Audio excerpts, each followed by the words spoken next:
بسم الله الرحمن الرحيم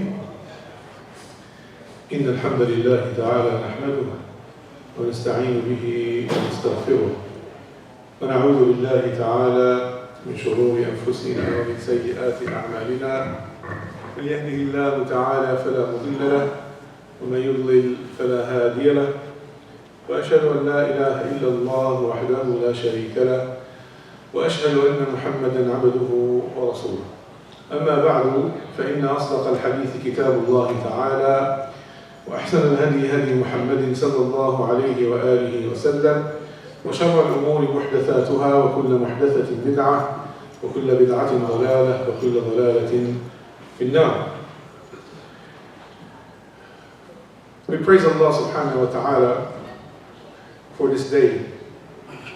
Alhamdulillah الذي بلغنا رمضان وبلغنا العشر الأواخر من رمضان ثم بلغنا شوال ثم ذي القعدة ثم ذي الحجة. We ask Allah Ta'ala that He subhanahu wa ta'ala allowed us to assist and to attend and be present in these sacred months and these days of blessings that He subhanahu wa ta'ala bestows upon this ummah. The day of Arafah is a pretty special day. It is the best out of the best 10 days of the year and of the life of this world, as the Prophet ﷺ said. خَيْرُ أَيَّامِ الدُّنْيَا. The best days of the life of this world are the 10 of this Dhul Hijjah, and the best day out of all of them is the day of Arafah. And of course, subhanallah, the Messenger of Allah sallallahu alayhi wa sallam used to fast it. Of course, the fasting if he was not in Hajj.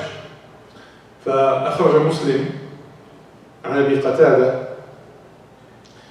قال صلى الله عليه وسلم صيام يوم عرفة أحتسب على الله أن يكفر السنة التي قبله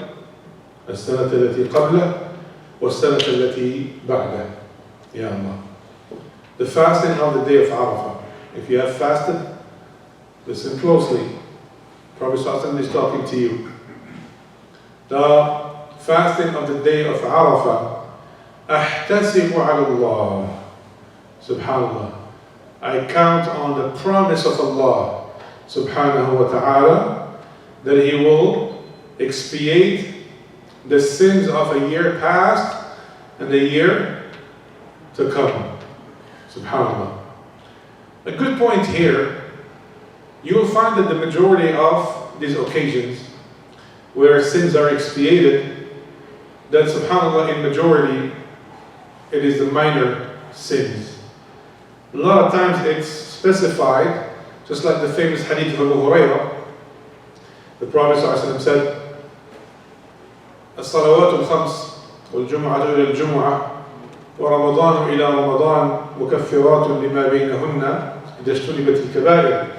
The 5 daily prayers, Jumu'ah to Jumu'ah, Ramadan to Ramadan, are an expiation for the sins that come between them, as long as the major sins are avoided.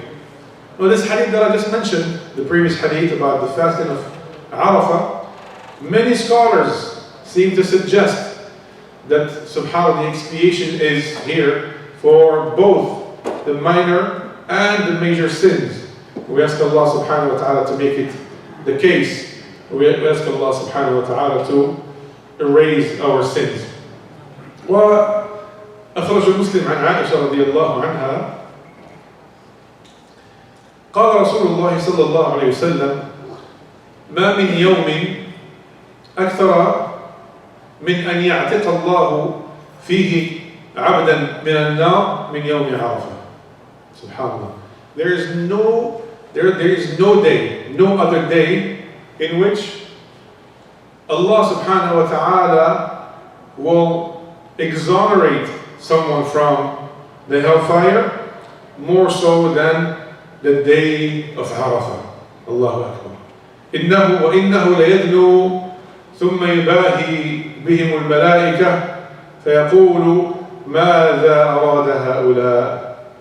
Allah subhanahu wa ta'ala, He gets closer in a manner that befits His majesty Subhanallah. And then he brags to the angels. Look at my servants. What do my servants want?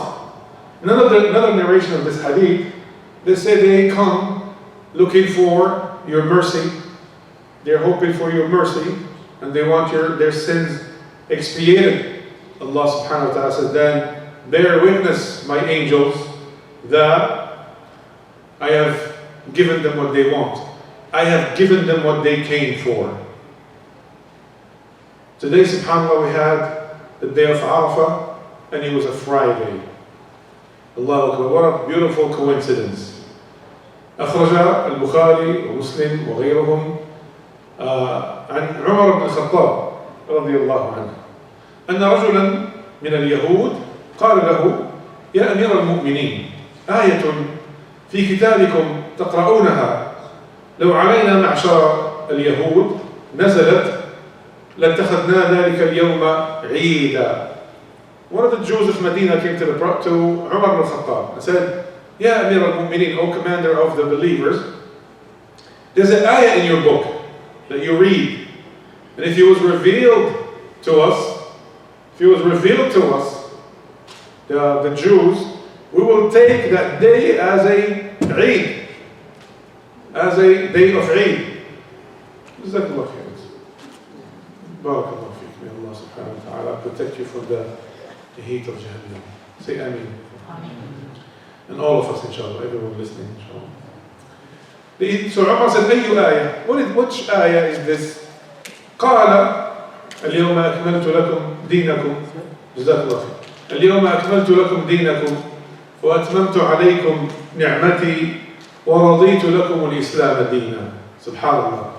This day, Allah said in Surah Al-Ma'idah, Subhanallah, Allah subhanahu wa ta'ala says, this day I have perfected your religion for you, your deen for you, and I have completed my favor upon you, and I have agreed and subhanallah given you and the religion of Islam, the system of Islam as your way of life. And you should always refer to Islam as a way of life, not as a religion. Because when people hear religion, they think of something that you practice in a building, and then when you go home, you're not that anymore. It's only being practiced in that building. While Islam is a way of life, it's practiced everywhere. Subhanallah. Some of the rituals are in the masjid, but Islam is practiced in our homes, in the street, in our shops, in our businesses. Islam is practiced everywhere. Subhanallah. Umar radiallahu anhu. By the way, this ayah, it is a difference of opinion between the scholars as to which ayah was revealed last. Some scholars say this ayah, قالوا فلم ينزل بعد ذلك حلال ولا حرام. There were no more legislations of Islam revealed after that ayah. But other scholars say this is not the last ayah revealed. They say rather it is the one in the page 3, before last, and before the last two, the third last at the end of it. Allah said when He talks about the ayat of al-riba, Allah said, وَاتَّقُوا يَوْمًا تُرْجَعُونَ فِيهِ إِلَى اللَّهِ ثُمَّ تُوَفَّى كُلُّ نَفْسٍ مَا كَسَبَتْ وَهُمْ لَا يُظْلَمُونَ. And fear a day that you will be returned to Allah, and then every soul will be rewarded or held accountable for that which they put forth, and no one will be wronged, and no one will be oppressed. Umar radiallahu anhu, he said that I know exactly the place where this ayah was revealed, and when it was revealed to the Messenger of Allah sallallahu alaihi wasallam while he's standing on the Mount of Arafah giving his speech, and it was a day of Friday. Subhanallah. So, Friday, the weekly Eid of the Muslims, and it was Arafah, and it was in the best place in the world. That's where this ayah of Allah subhanahu wa ta'ala was revealed. He said, so you don't need, and if you're telling me that if it was you would have taken this as a Eid. Yeah, this is a Eid for us. This ayah was revealed in a Eid from the A'yad of al-Muslimin. Imam Ahmad أخرج عن ابن عمر قال صلى الله عليه وآله وسلم إن الله تعالى يباهي ملائكته عشية عرفة بأهل عرفة بأهل الموقف. Verily Allah subhanahu wa ta'ala, He subhanahu wa ta'ala is proud, He shows His pride of when it comes to the ones that stand in Arafah on the afternoon and the evening of Arafah. فيقول انظروا إلى عبادي أتوني شعثا غبرا. ما معنى شعثا غبرا لمن يتكلم لغة العرب؟ ما معنى شعثا غبرا؟ What does it mean, شعثا غبرا? Anybody? I hear crickets. Me? أحسنت. So exactly. الشعر الله يعلم به مش هيك؟ والغبرة. And subhanAllah, they're all dusty, their clothes are dirty, and their hair is disheveled. Because they've been working hard. They've been walking a lot, they've been standing a lot in the heat and all of that. SubhanAllah, the environment of the desert will do that to you. And SubhanAllah, they come and they're waiting for the mercy of Allah subhanahu wa ta'ala. And as I mentioned in the khutbah of Jumu'ah today, so similar to the day of reckoning. The people, when the day of reckoning is over, some people will go to Jannah and some people will go to the hellfire, and Allah protect you and I. When the day of Arafah is over, people they leave, and subhanAllah, if Allah subhanahu wa ta'ala accepts them, then they have been guaranteed al-Jannah as long as they don't mess it up after. And Allah, the Prophet ﷺ said it best, الحج المبرور ليس له جزاء إلا الجنة. The well-performed Hajj that was accepted by Allah subhanahu wa ta'ala has no reward besides al-Jannah. Such is the mercy and generosity of Allah subhanahu wa ta'ala. That same hadith, هناك زيادة عند عبد الرزاق في مسنده عند ابن عمر قال إن الله ينزل إلى السماء الدنيا فيباهي بهم الملائكة. Allah subhanahu wa ta'ala, He comes down to the lower heavens in a manner that befits His majesty. How does He do that? Allah knows best. He hasn't told us. We don't know. We don't need to know, because we are not equipped to grasp the essence of Allah subhanahu wa ta'ala. We will be able to grasp that essence when Allah equips us in al-Jannah. Then we'll be able to see Allah subhanahu wa ta'ala and handle seeing Him. So we don't know how He does it, but He does it in a manner that befits His majesty subhanahu wa ta'ala. Then He subhanahu wa ta'ala shows His pride to al-malaika. هؤلاء فيقول هؤلاء عبادي جاءوني شعثا غبرا يرجون رحمتي ويخافون عذابي ولم يروني فكيف لو رأوني يا الله. And it falls in the same thing that I said, subhanallah. He said, these are my servants. They come to me dirty and disheveled. They're looking for and hoping for my mercy, and they fear my punishment, and they haven't even seen me. What if they see me, subhanallah? And the hadith is long, and I want to go through all of it, because there's a conversation with the malaika. They go on to say they'll be even more in awe of you, O Allah. They'll be even more fearful of you, O Allah subhanahu wa ta'ala. So, and this is wallahi something that we have to think about. The fact that Allah subhanahu wa ta'ala is from the unseen, and the ones that fear Allah and have piety for Him, and subhanallah, and He's from the unseen.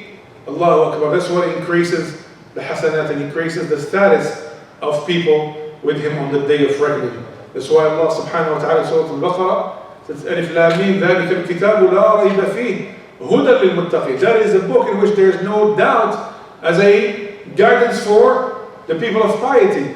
Who are they, O Allah? The very first thing, الَّذِينَ يُؤْمِنُونَ بِالْغَيْبِ. The ones that believe in the unseen. So we ask Allah subhanahu wa ta'ala to accept our fast today.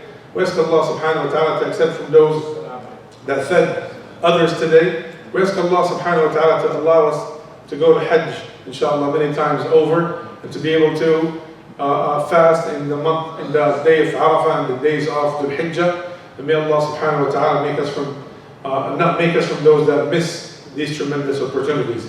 Now very quickly, inshallah ta'ala, tomorrow is Eid al-Adha. So as you know, it's from what the Messenger of Allah sallallahu alaihi wasallam would do on the day of Eid. When he wakes up, he sallallahu alaihi wasallam will do a ghusl, just like the ghusl that you do from Janaba.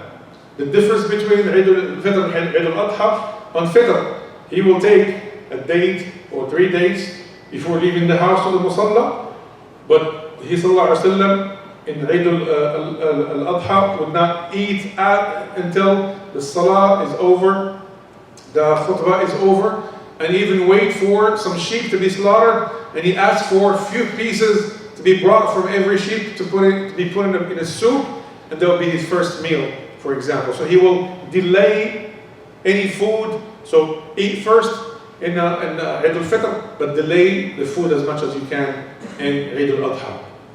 If you're able to walk to the Musalla, you'd be better, more hasanat. It's a little difficult for us with the distances and the heat. But if when you go to the Musalla, make sure that you come back from a different route. The Prophet ﷺ, he will come from a different route. So, ghusl, subhanallah, put on something nice, decent and modest at the same time. Then go to the Musalla, and of course the takbirat. And subhanallah, in your car with your family, make sure that you raise your voice with the takbir of Allah subhanahu wa ta'ala. Make sure that everyone in your car, everyone in your family does the takbirat with you. So, when you get to the Musalla, the Salah of Al-Eid, Sunnah Mu'akkada, وقال بعضهم بوجوبها. It is a Sunnah that is a highly recommended Sunnah, but other scholars said that it is a wajib. So either way, attend the Salah of Al-Eid because it's tremendous reward. The Prophet used to encourage everyone, حتى الحيض, even the women that have their menses, of course they don't pray, but they come to attend the khayr, subhanallah. So the Prophet ﷺ always encouraged everyone to come to Al-Eid. Of course, the khutbah comes right after. Khutbah is you are anta bil khiyar. And it's always, always of course recommended because whenever you sit and you hear قال الله, قال رسوله, you get a lot more hasanat. But if a person wants to leave right away, they can leave, but always, ya ikhwa, keep in mind, whoever leaves, he leaves without disturbing the others that want to listen to the khutbah. Ikhwa, I can't say this enough, and I say it all the time, and I'll say it again. For those that are married, or those that have daughters that are past the age of puberty, please remember when you come to the Eid, it's an act of worship. You're not coming to a wedding. You're not coming to a party. It is an act of worship. It is a ritual. If you come to worship Allah subhanahu wa ta'ala, it really baffles me when you see people bringing their wives full makeup, not even quarter of a hijab or no hijab whatsoever. Their daughters. Don't be a reason for fitna of other people. You come to your family members need to know that they come in to worship Allah. When you come to worship Allah, you come with humility. You come with even the way you dress has to reflect that. And subhanAllah, we fail to do that over and over every year in the Ayad. We have, I don't know, people come to the Eid like it's a wedding party or any other party. No, it is an act of worship. So we have to come to worship Allah subhanahu wa ta'ala and not to displease Allah. You come to worship and you displease Allah subhanahu wa ta'ala at the same time. So ya ikhwa, may Allah subhanahu wa ta'ala make it, inshallah ta'ala, a Eid that is accepted from all of us. We ask Allah subhanahu wa ta'ala to make us from those that when they hear this speech, they follow the best of it. أقول قولي هذا وأستغفر الله لي ولكم سبحانك اللهم وبحمدك أشهد أن لا إله إلا أنت أستغفرك وأتوب إليك والحمد لله رب العالمين جزاكم الله خيرا السلام عليكم ورحمة الله وبركاته.